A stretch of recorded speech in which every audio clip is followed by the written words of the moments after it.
어느 날 저녁에 한 여인이 닭을 한 마리 사려고 정육점에 찾아갔답니다.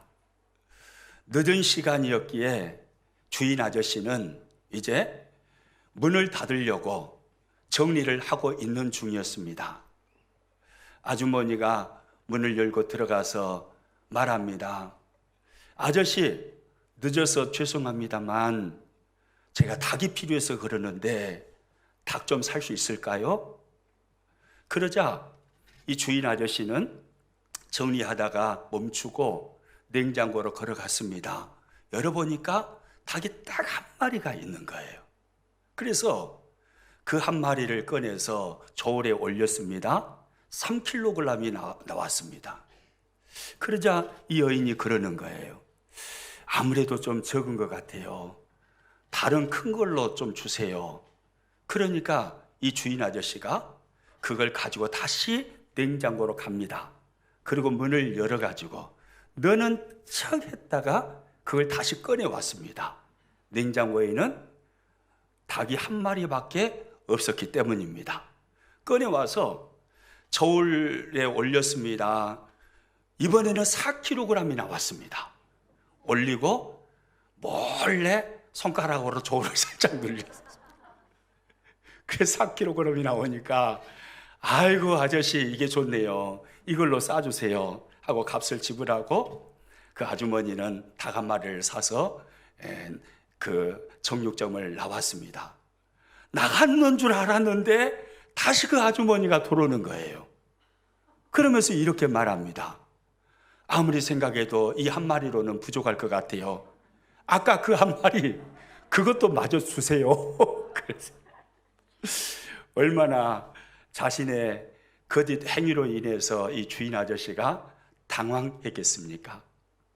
예수님은 오늘 본문 산상수훈 말씀을 통해서 우리 믿음의 사람들은 정직해야 한다라고 말씀을 하십니다. 언제부터인가 세상은 목사를 믿지 않습니다. 이미 여론조사를 통해서 드러난 사실이지만 목사의 정직도는 승려보다 낮습니다. 심지어 아나운서보다도 더 낮습니다. 5, 60년 전만 해도 교회를 다닌다, 예수님을 믿는다, 그러면 세상이 인정해 줬고 정직성을 인정해 주었습니다.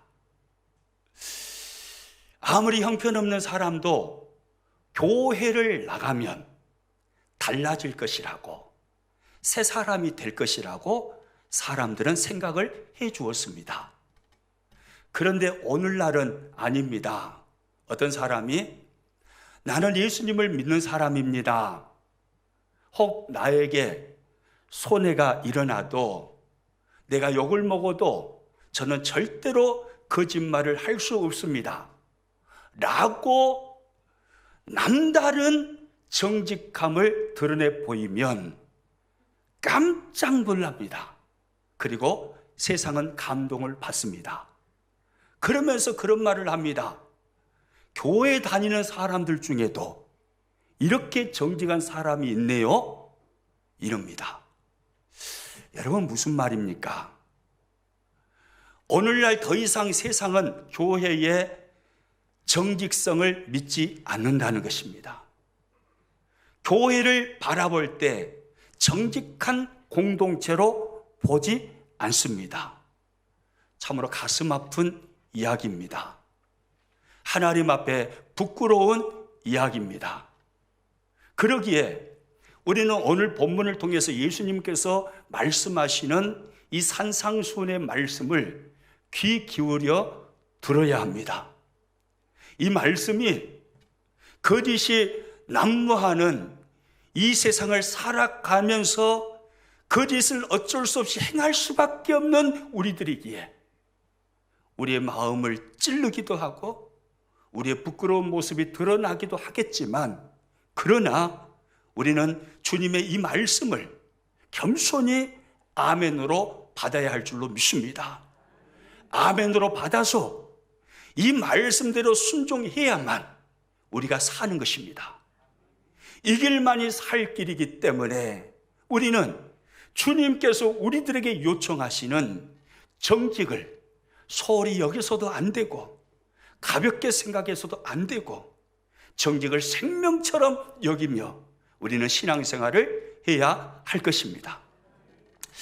오늘 본문에 들어가서 보면요, 오늘 본문 말씀은 마치 맹세에 관한 말씀인 것처럼 느껴집니다. 예수님은 제자들과 우리를 향하여서 맹세하지 말라고 말씀을 하십니다. 오늘 보면 34절 말씀입니다.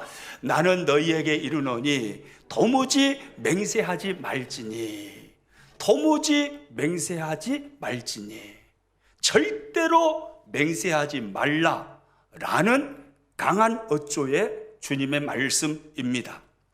주님의 이 말씀을 보면 좀 이상하다는 생각이 듭니다. 왜냐하면 성경 전체를 보았을 때 하나님은 스스로 맹세하시는 분이셨고 또한 하나님의 백성들을 향하여서 맹세하라고 말씀하시는 분이셨기 때문입니다.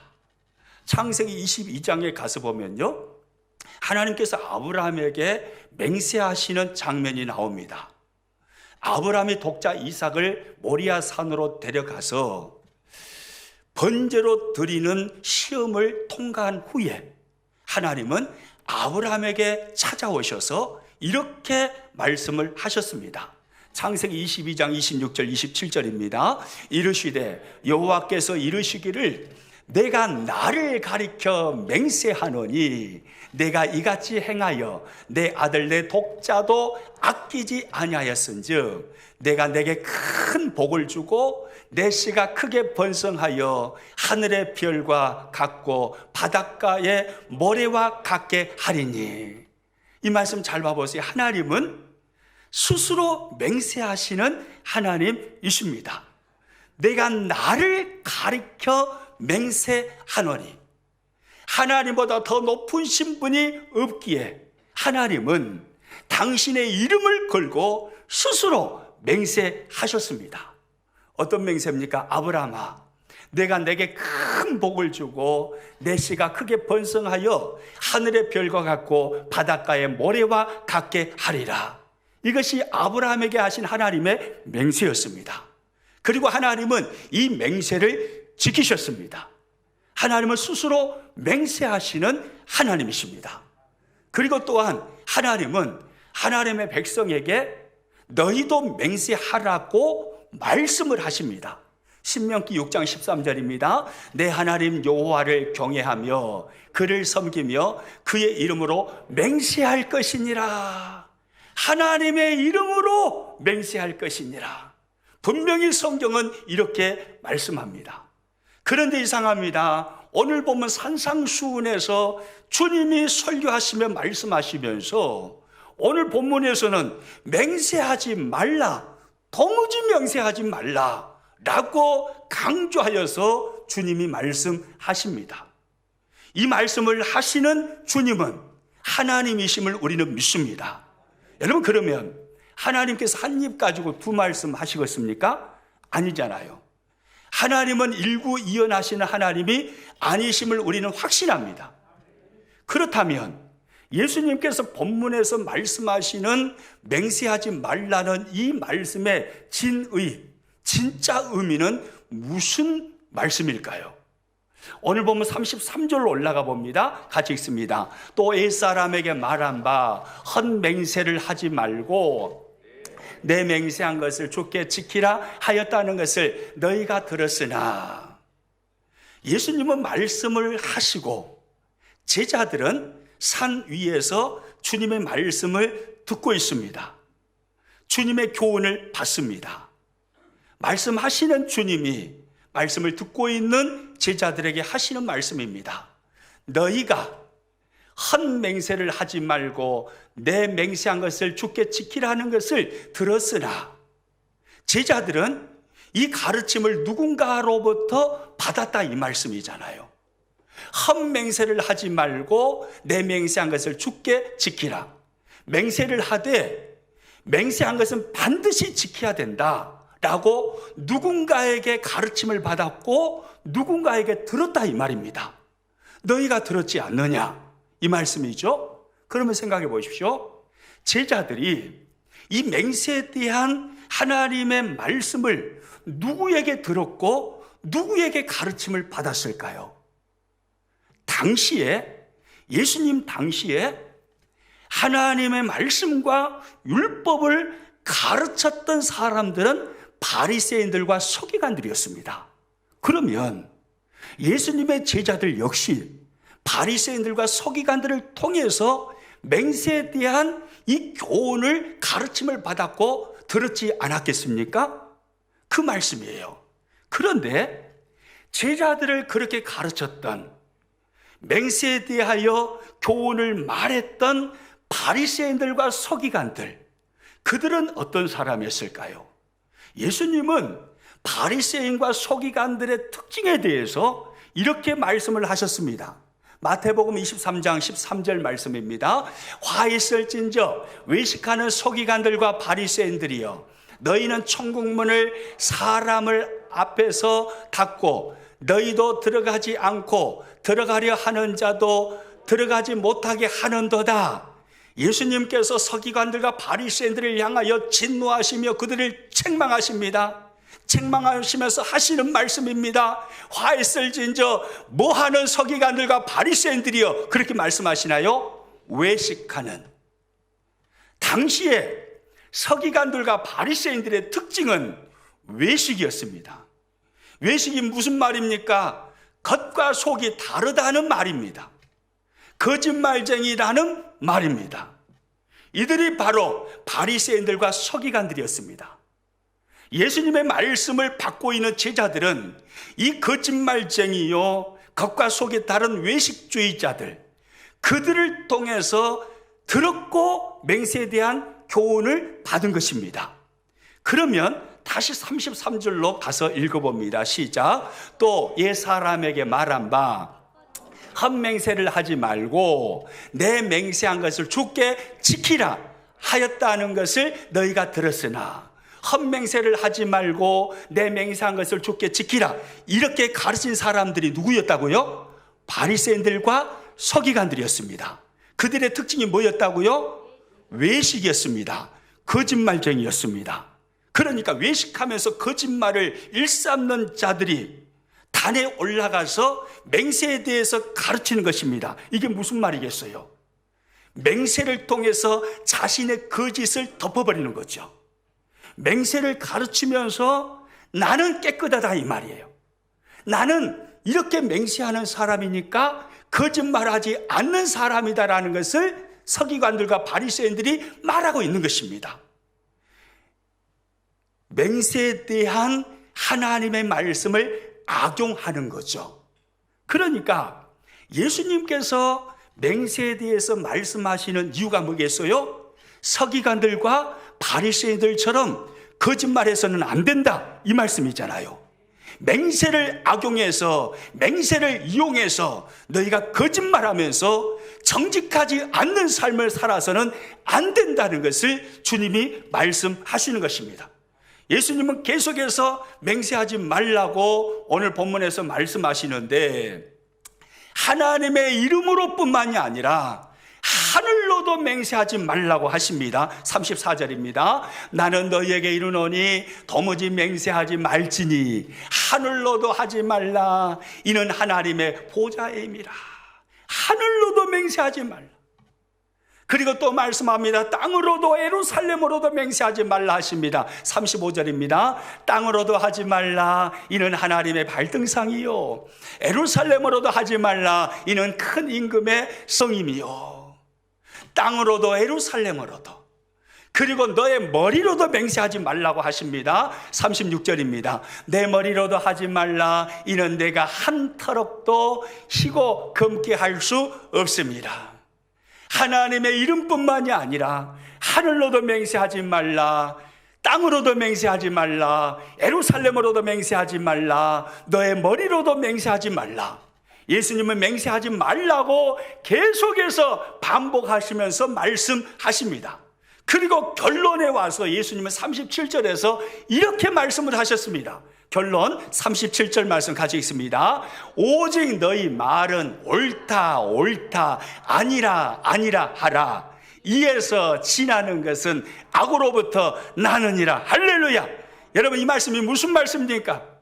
맹세를 통해서 너의 거짓을 덮어버리려고 하지 말고 옳은 것은 옳다 하고 아닌 것은 아니다라고 해라. 거짓말하지 말라는 거죠. 옳은 것을 가지고 아니다라고 거짓말하지 말고 아닌 것을 옳다라고 거짓말하지 말고 옳은 것은 옳은 것이요 아닌 것은 아닌 것이요 분명하게 정직하고 거짓말하지 않는 삶을 살아야 된다라고 주님이 말씀을 하시는 것입니다.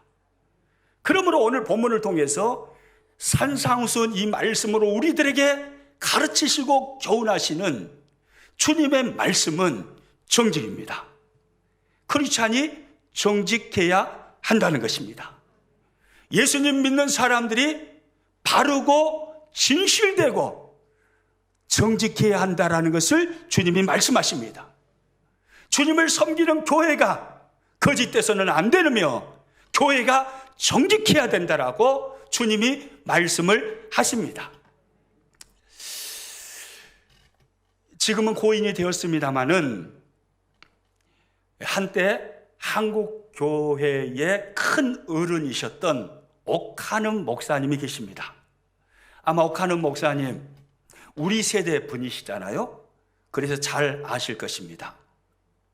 이 옥하는 목사님의 산상수훈 강해집을 읽어보니까 옥 목사님의 간증이 하나 나와 있더라고요. 하루는 부산에 내려갔었는데 부산에서 고속도로를 타고 서울로 올라오는 길이었답니다. 그날따라 차가 한산한 거예요. 그래서 악셀레터를 막 밟은 겁니다. 속도감을 즐기면서 고속도로를 쫙 타고 서울로 올라오는 길이었어요. 신나게 막 달렸답니다. 그런데 커브를 쫙 돌았는데 갑자기 경찰이 나타나 버렸대요. 어디서 튀어나왔는지는 모르지만 경찰이 갑자기 나타나가지고 세우더라는 거예요. 그래서 도망도 못 가고 경찰 앞에 딱 섰답니다. 경찰이 그럽니다. 선생님, 과속하셨습니다. 운전면허증 제시해 주십시오. 그러더랍니다. 그 말을 듣고 있는데 옥 목사님 자신도 모르게 입에서 갑자기 이 말이 탁 튀어나오더래요.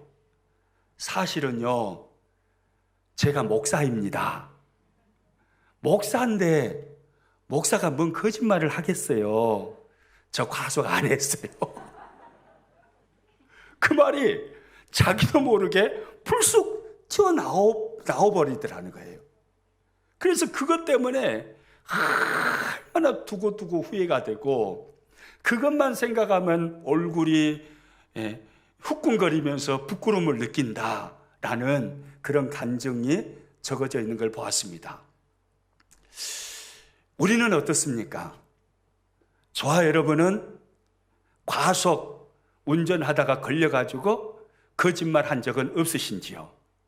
지금은 뭐 과속이야 전부 다 카메라로 찍어버리니까 세우지는 않지만은 안전띠, 이 안전띠 안 차가지고 가끔 경찰이 차를 세우는 경우가 있잖아요. 여러분, 그때 여러분은 어떠하셨는지요? 그 간증을 읽으면서 저를 생각해 보았습니다. 다행히 저에게는 운전을 하면서 거짓말을 한 적은 없더라고요. 그런데 한 가지, 지금도요, 그때만 생각하면 얼굴이 후끈 달아오릅니다. 부끄러운 생각이 듭니다. 참 많이 후회가 됩니다. 거짓말했던 한 가지가 있습니다. 제가 부목사 시절이었습니다.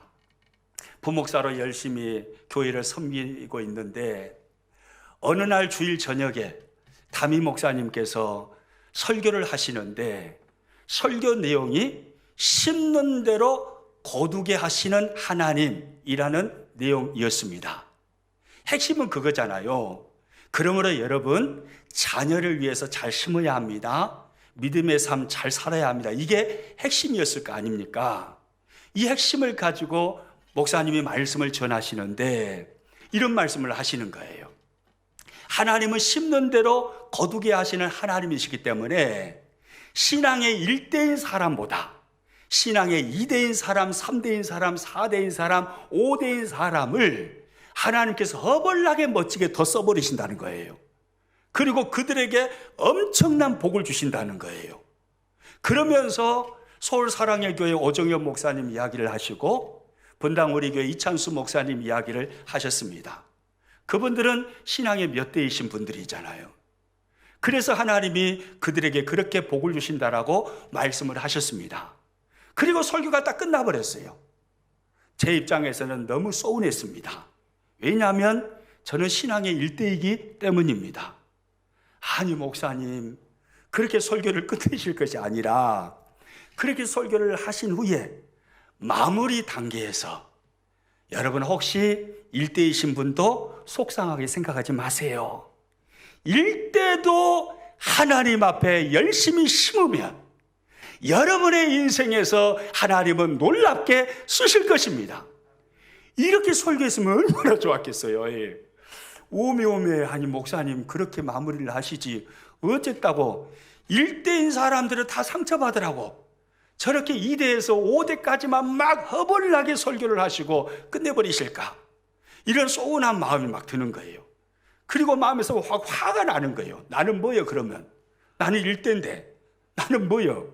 나는 복조가리도 없는 거요? 이런 생각이 속에서 막 드는 거예요. 그날의 주일 저녁이었습니다.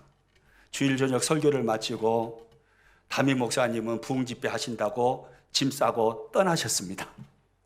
그 다음날 월요일날 새벽입니다. 새벽 예배를 제가 인도하는데 공교롭게도 새벽 예배 인도하는 설교 내용이 약한 자를 쓰시는 하나님이었습니다. 목포사랑의 교회 새벽 설교는 큐티집으로 합니다. 그래서 설교자가 설교 본문을 정하는 게 아니라 먼저 큐티집에 정해진 본문을 가지고 설교를 하는 것입니다.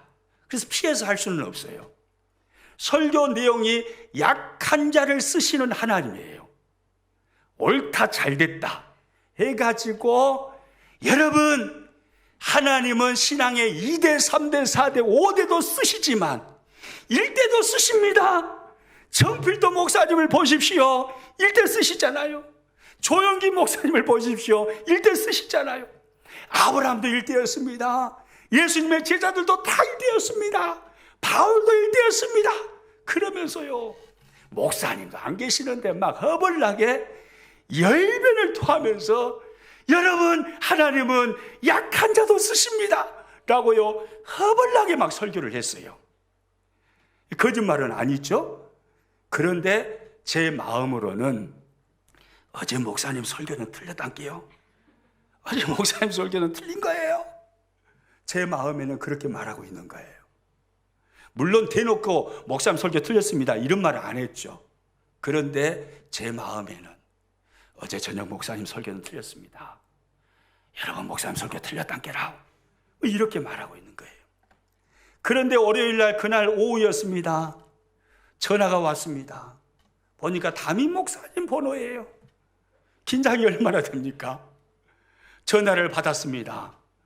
얼마나 화가 나셨던지 화를 내면서 저한테 말씀을 하시는 거예요. 아니 그냥 그 자리에서 은혜를 받았던지 뭐 어떤 생각을 했던지 그냥 아무 말 안 하고 가만히 있었으면 얼마나 좋았겠어요. 그런데 누군가가 담임 목사님께 찔른 겁니다.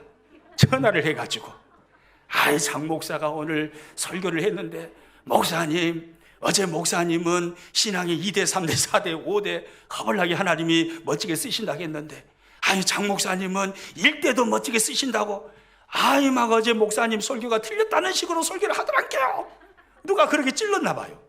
그래가지고요 백 목사님이요 막 화를 내시면서 자네 말이야 들어보니까 자네가 어제 내가 설교한 거 틀렸다고 했다면서 자네가 그랬는가? 이러시는 거예요. 제가 얼마나 당황스럽겠습니까? 그래가지고 불현듯 제 입에서 튀어나온 말이, 목사님, 제가 그럴 리가 있겠습니까? 아니죠, 목사님. 오늘 본문이 약한 자를 쓰시는 하나님이었습니다. 그래서 제가 그 본문을 가지고 설교했을 뿐입니다. 이렇게 말씀을 드렸습니다. 반은 사실이고 반은 거짓말이죠. 제 마음 깊은 곳에는 분명히 목사님의 설교는 틀렸습니다 라는 외침이 있었습니다. 저는 목사님을 속인 거예요. 그러고 나서요, 얼마나 부끄럽고 얼마나 후회가 되든지요. 그때 생각만 하면요, 막 얼굴이 달아올라요. 백 목사님 몰랐겠어요? 제가 그 말을 할 때 다 알죠. 쪼놈이 둘러대는구나. 다 그렇게 생각하셨겠죠. 그때 이후로요, 아주 오래전의 이야기인데, 그때 이후로 제가 백 목사님께 거짓말을 했을까요? 안 했을까요? 안 했단게요. 그때 이후로는 안 했어요. 하나님께서 우리들에게 요청하시는 것은 정직입니다.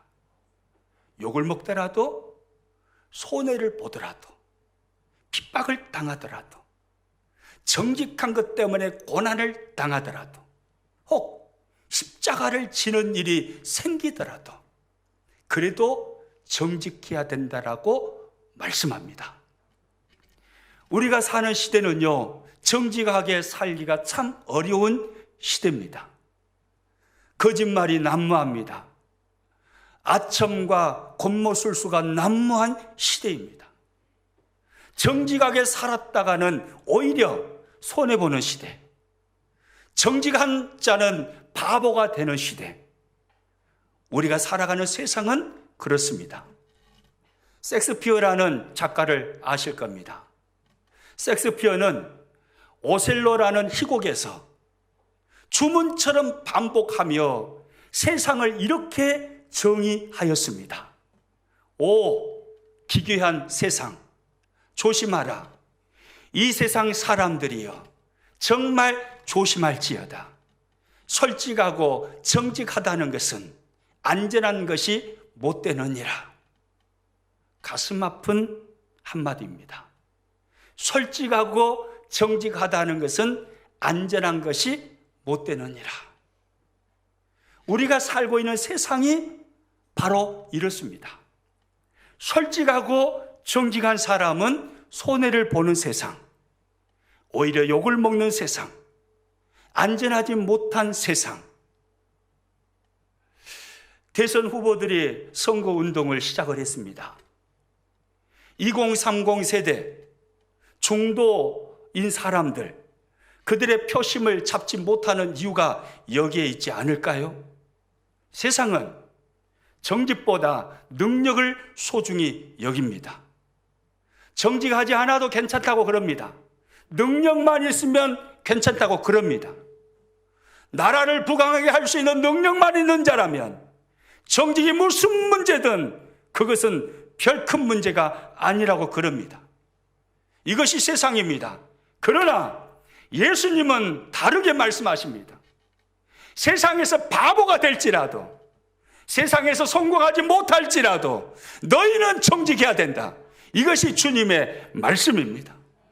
아무리 세상이 거짓이 난무하고 아첨과 곤모술수가 난무한 곳이라 할지라도, 그럼에도 불구하고 그리스도인들은 그렇게 살아서는 안 된다 이 말이에요.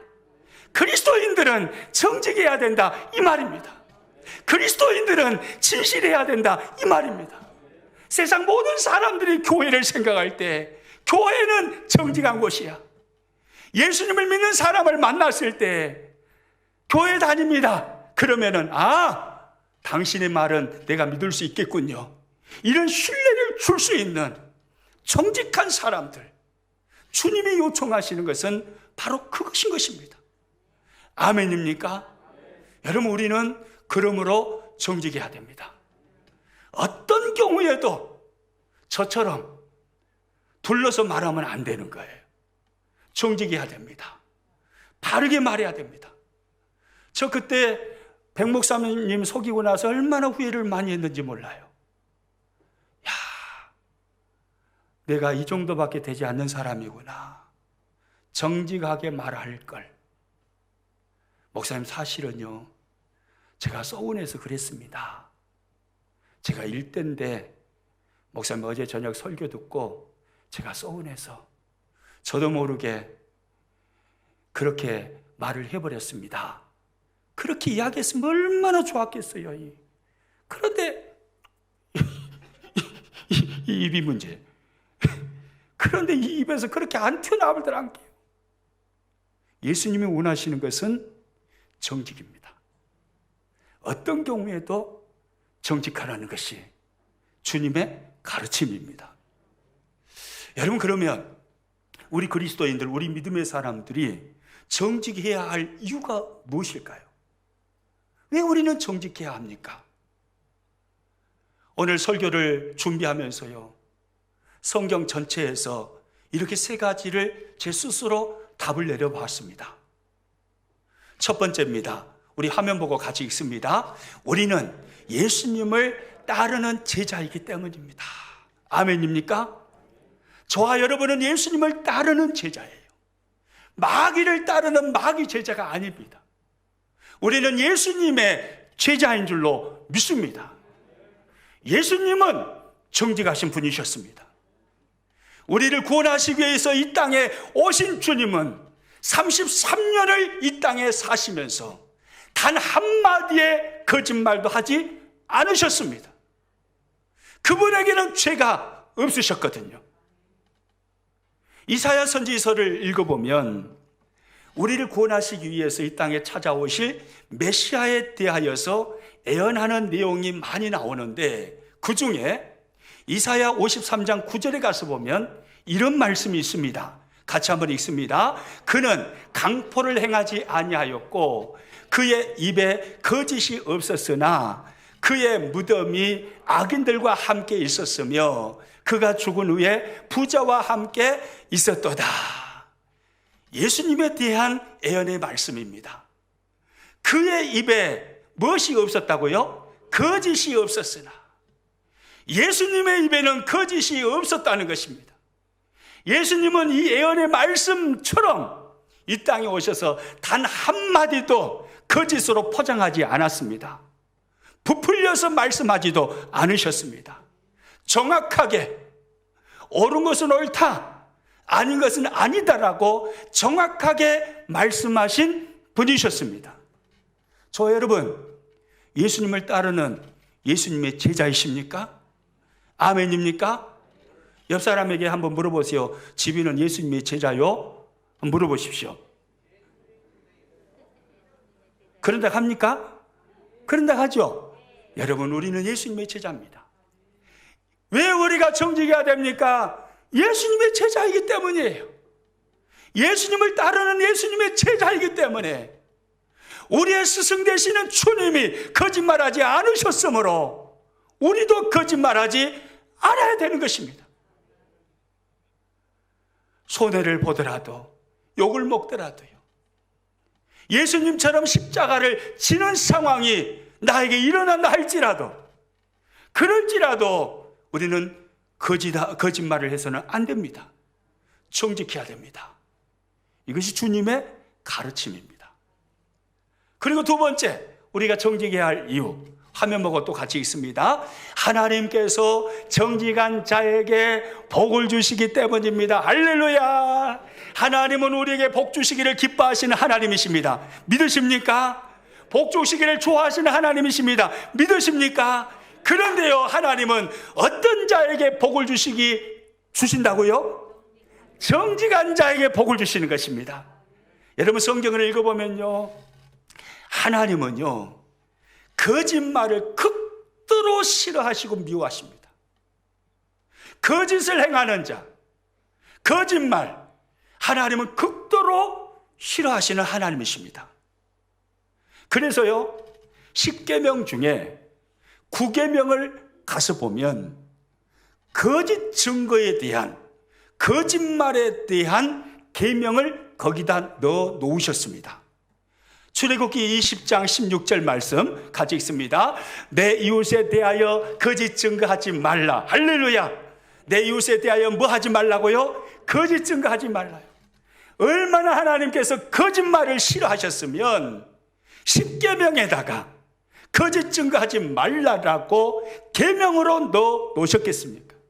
하나님은 극도로 거짓말을 싫어하십니다. 심지어요, 성경을 읽어보면 하나님께서는 거짓말하는 자를 멸망시키신다고까지도 말씀을 하십니다. 시편 5편 5절 6절 말씀 같이 읽습니다. 주는 모든 행악자를 미워하시며 거짓말하는 자들을 멸망시키시리이다. 거짓말하는 자들을 어떻게 해버리신다고요? 멸망시켜버리신대요. 이것이 성경입니다. 하나님은 거짓말하는 자들을 극도로 싫어하십니다. 거짓말하는 자들을 멸망시키신다고까지 성경은 말씀합니다. 그러면 생각해 보십시오. 이렇게 거짓말을 싫어하시는 하나님께서 거짓말하는 자를 향하여 복을 주시겠습니까? 안 주시겠습니까?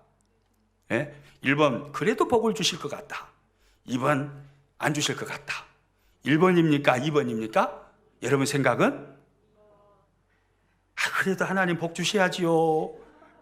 2번이 답인 것 같은데 1번을 말하고 싶은 여러분, 하나님은요 거짓말을 극도로 싫어하시고 미워하시기 때문에 거짓말을 하는 자를 향해서는 복을 주시지 아니하십니다. 하나님은 정직한 자에게 복을 주신 하나님이십니다. 아멘입니까? 따라서 합니다. 하나님은 정직한 자에게 복을 주십니다. 여러분, 이것을 우리는 믿어야 돼요. 안 그래도 복 주실 수 있겠죠? 아니에요.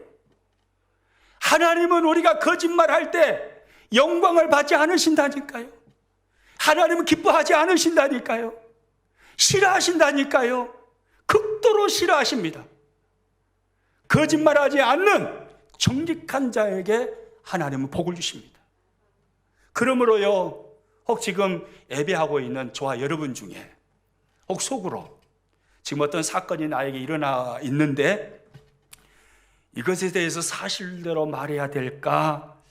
아니면 살짝이 속여가지고 거짓말을 해야 될까? 혹시 고민하고 계시는 분이 있으시다면 여러분 이것을 생각해 보십시오. 하나님께서 거짓말하는 나에게 과연 복을 주실까? 여러분 이걸 생각해 보면 답이 그냥 나와요.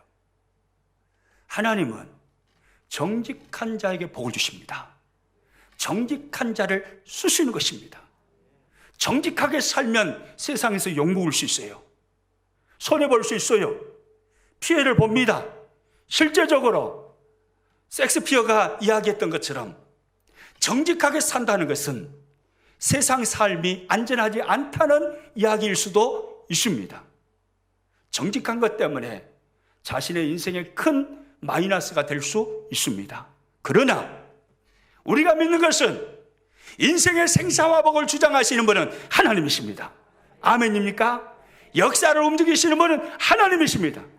손해보는 것 같지만 마침내 그를 일으키셔서 그를 통해서 하나님이 영광을 받으실 줄로 믿으시기 바랍니다. 지금은 손해보는 것 같지만 아니에요. 결국에 가서는 정직한 자가 이기는 것입니다. 결국은 정직한 자가 하나님 앞에 위대하게 쓰임받게 되는 것입니다.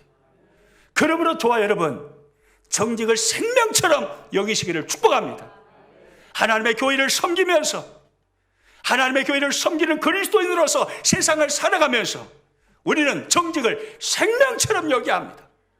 장사를 하든 사업을 하든 무슨 일을 하든 간에 정직해야 됩니다.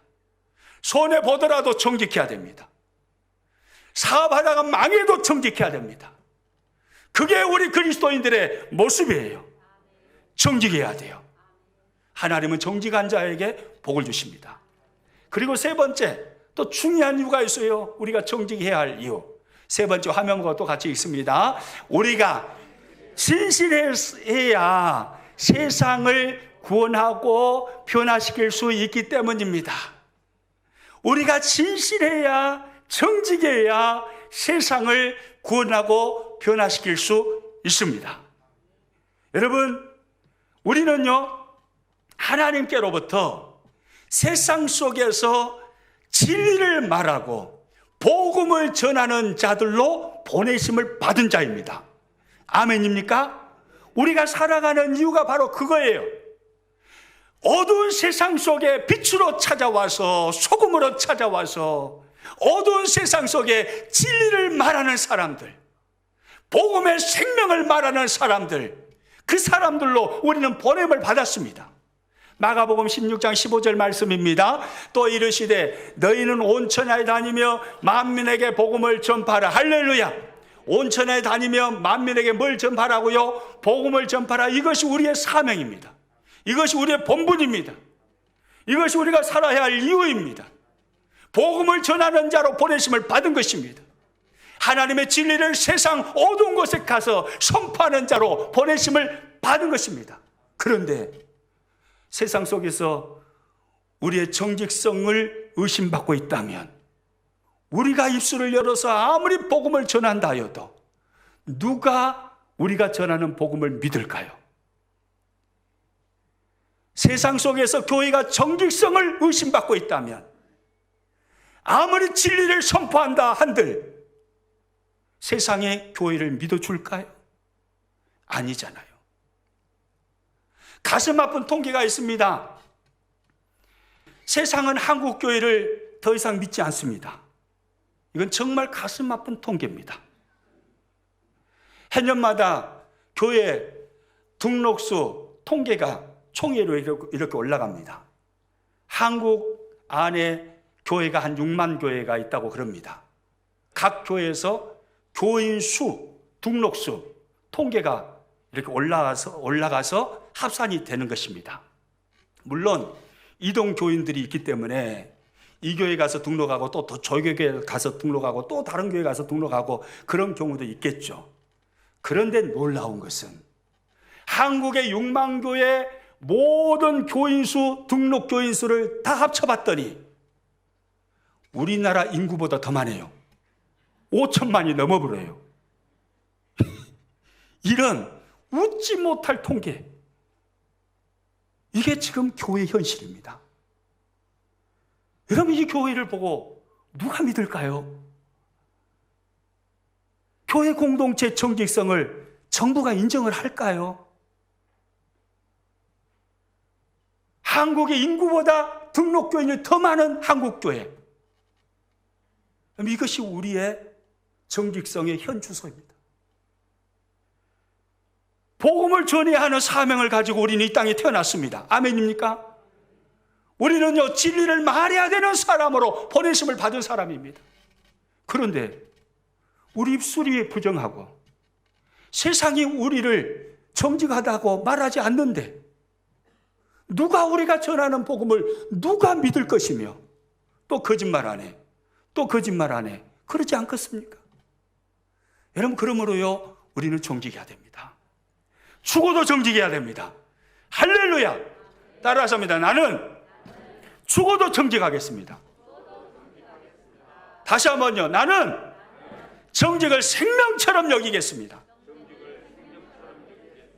아멘입니까? 여러분, 망해도 정직하십시오. 망해도. 천국에 가면 이 땅에서 망한 것 그 몇 배의 상급을 하나님은 주실 것입니다. 우리가 바라보는 것은 천국이잖아요. 이 땅이 아니고. 좀 손해보고. 목회하는 목회자로서 저도 마찬가지입니다. 저도 누구보다도 정직해야죠. 대형 교회 안 하면 어떻습니까? 작은 교회를 섬기면 어떻습니까? 그것이 무슨 부끄러운 일이라고, 무슨 흠이라고. 정직해야죠. 할렐루야.